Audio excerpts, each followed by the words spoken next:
This is 10 things I do every day in my grow room. I have a daily alert set up on my phone to visit my grow room about an hour after the lights come on. If there are problems, this is the best time to discover them. Change footwear. These are my grow room Crocs. Ooh, now officially fashionable again. Nice. Shades on. Number 1.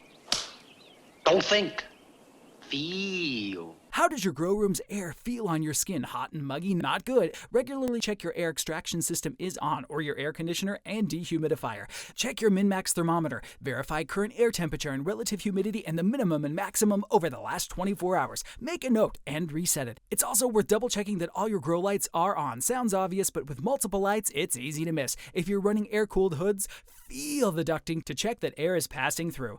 Number 2, say hi to your plants. Are the leaves looking healthy and turgid? Lift some pots up and feel their weight. Physically inspect soil, peat, coco coir, and rockwool, as these tend to dry out a little between irrigations, but not bone dry, as this causes salt buildup and undue stress for your plants. Check leaf color and texture, topside and underside, new growth, middle and bottom. Sometimes brand new growth can be a little pale in fast-growing species. Nothing to worry about unless it persists. As you can see, I've got some Tokyo hot cuttings under my dial watt 1440 set to a vegetative spectrum. Number 3, verify the pH and strength of your nutrient solution and all of your nutrient reservoirs. This can be quite a chore, but it's made so much easier by having separate meters dedicated to each tank. I'm using Blue Labs combo meter here that measures nutrient solution strength in millisiemens, that's electrical conductivity, or ppms, that's TDS or total dissolved solids. It also measures pH and temperature, absolutely essential metrics to control any healthy hydroponic system. Yes, it might look a bit indulgent to have 3 meters like this, but it really does save me a lot on time. And I just press a few buttons like this, bingo, bango, bongo, and I instantly know where I'm at, rather than continually moving probes back and forth between the reservoirs all the while. I'm also using Blue Labs pH controller, which automatically monitors and controls the pH in my main reservoir under the Durelastics 4x4 tray, dosing when required. Nice. I shall keep an eye on the logs though, just to ensure that it isn't dosing more than normal, which would indicate potential problems in the root zone or that it's time to change the reservoir. Number 4. At this point, I've usually started to run out of caffeine, so I go in and have another 4 or 5 espressos and I'm good to go. Top up my reservoirs with pure water, courtesy of my Ideal H2O reverse osmosis system. I use a powerful pump and hose to convey the water from my drain room to my grow room. Having the ability to control the output at the head of the hose is a must. I've already timed how long it takes me to completely fill this reservoir with water. Pretty much bang on 8.5 minutes for this 42-gallon tank. That's 160 liters for you metric monsters. This is important because I just then have to keep a note of how long I top up for each day. Typically around 15 to 20 seconds each time, but sometimes longer when my plants are mature and drinking lots. Each day I time it and make a note. When I reach a total of 8.5 minutes of topping up over any given period, I know I've topped up a tank's worth and it's time to change the reservoir and make up some fresh nutrient solution. I check my nutrient concentration, adding CalMag, and then base nutrients, stirring vigorously after each part. If my pH is too low, I tend to add a little hard water from my faucet, as this does the trick, bringing the pH back up to around 6.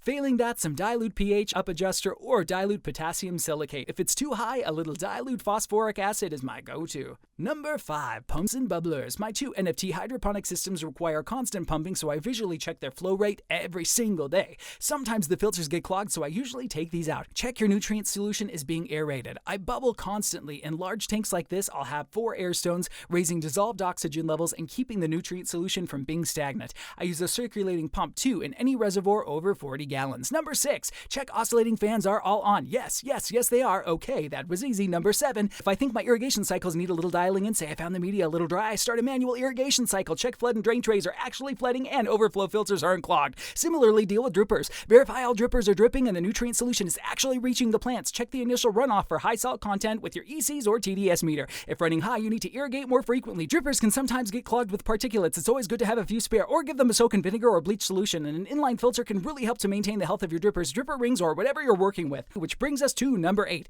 empty dehumidifiers if needed, although it's great if you have to have these plumbed directly into the drain. Some growers purify and reuse their dehumidifier water too. Number 9, check distances. It's amazing how much some plants can grow in a single day. If growth tips feel like they are venturing too close to your grow lights, try to tuck them down a little. Soft mesh netting can help. Failing that, raising up your grow lights a few clicks. Alright kiddies, we've reached the end. Number 10, tidy up, check for bugs. This may be the last, but it's certainly not the least. In fact, you should be doing this all the time as a sort of parallel process while doing everything else. After a while, picking up dead leaves or aborted flowers will be automatic, less less they get immortalized on YouTube forever. Ugh. No, seriously, it's best that you don't foul your reservoir and keep dead foliage around that could be a breeding ground for bugs, molds, and disease. That's what they do. Keep it clean, people. Check the underside of the leaves especially close and look at your yellow sticky traps. Sometimes I take snaps of them on my cell phone to keep track. I like showing these off at parties when people ask me what I do. Okay, that's it. Let me know about your grow room routine in the comments below. I'm happy to run through my weekly, monthly, quarterly, and annual tasks in upcoming videos if you're interested. Take care, amigos. This is Everest, all boxes ticked, saying goodbye.